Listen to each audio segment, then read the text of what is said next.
It is Friday prayers in Alamar, a coastal town outside Havana. Even in this communist corner of the Caribbean, far from their spiritual home, a handful of Cuban Muslims faithfully observe this most sacred of Islamic rituals. But the setting is far from ideal. In an abandoned playground, they are open to the elements and to the stares of inquisitive passers-by as they pray. Even in the capital Havana, the Muslim community is limited to worshipping in either private homes or a single prayer room at the Casa del Árabe, a state-run museum to the country's Arabic heritage. But many young Cuban Muslims say that Islam no longer belongs in a museum. Rather, it is a living, breathing and expanding religion on the communist island. I'm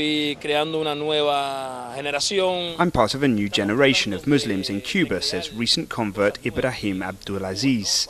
We're trying to grow and learn everything we can about the Islamic faith. That is difficult without a mosque, though. In Cuba, there is still no central place of worship or point of contact for the disparate pockets of Muslims around the country.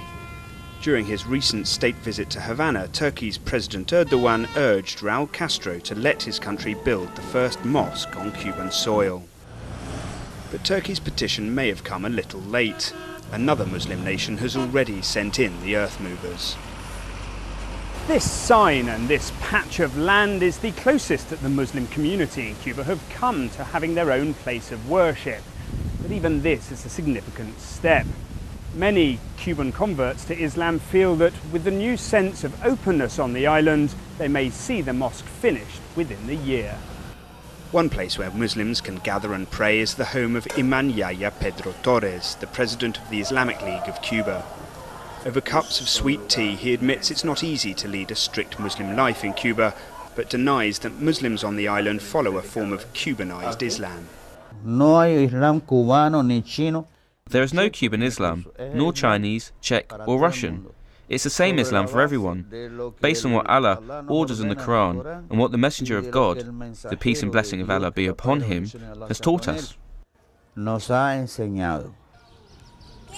Until recently, even being Catholic in Cuba was frowned upon. Islam has traditionally had even fewer religious, political and physical spaces. But though Turkey or Saudi Arabia may lay the foundations, Cuban Muslims are confident that they will build the 5 pillars of Islam in Cuba themselves. Will Grant, BBC News, Cuba.